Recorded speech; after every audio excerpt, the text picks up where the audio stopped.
Hey guys, I'm Lucy and today I'll tell you about this news. How big business got Brazil hooked on junk food.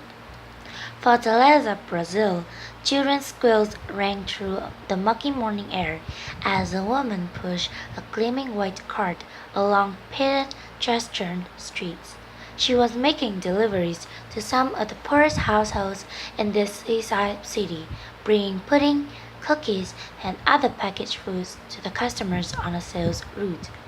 Celene da Silva, 29, is one of thousands of door-to-door vendors for Nestlé, helping the world's largest packaged food conglomerate expand its reach into 250,000 households in Brazil's farthest-flung corners.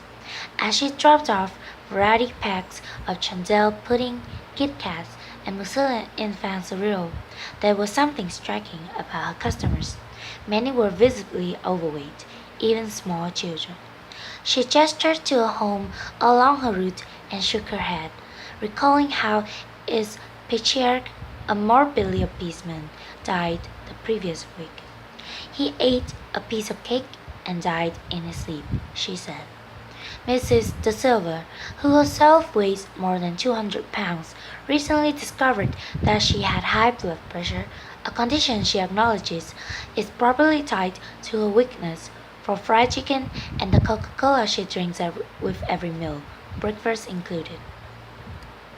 Nestlé direct sales army in Brazil is part of a broader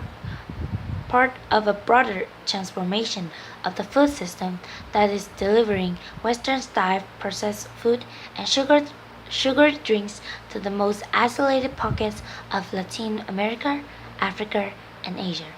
As their growth slows in the wealthiest countries, multinational food companies like Nestlé, PepsiCo, and General Mills have been aggressively expanding their presence in developing nations, unleashing a marketing juggernaut that is upending traditional diets from Brazil to Ghana to India. A New York Times examination of corporate records, epidemiological studies. A New York Times examination of corporate records.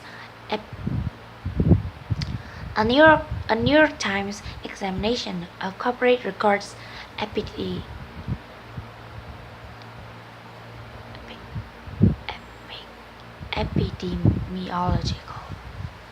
A New York Times examination of corporate records epidemiological.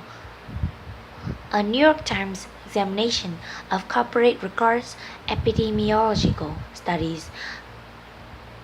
A New York Times examination of corporate records, epidemiological studies, and government.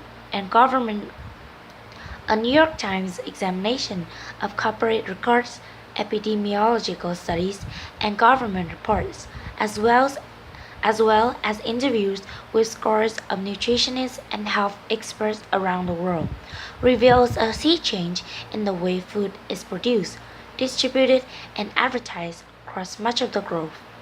The shift, many public health experts say, is contributing to a new epidemic of diabetes and heart disease, chronic illnesses that are fed by soaring rates of obesity in places that struggled with hunger and malnutrition just a generation ago. The new reality is captured by a single stark fact. Across the world, more people are now obese than underweight. At the same time, scientists say the growing availability of high-calorie, nutrient-poor food is generating a new type of malnutrition, one in which a growing number of people are both overweight and undernourished. Thank you for listening.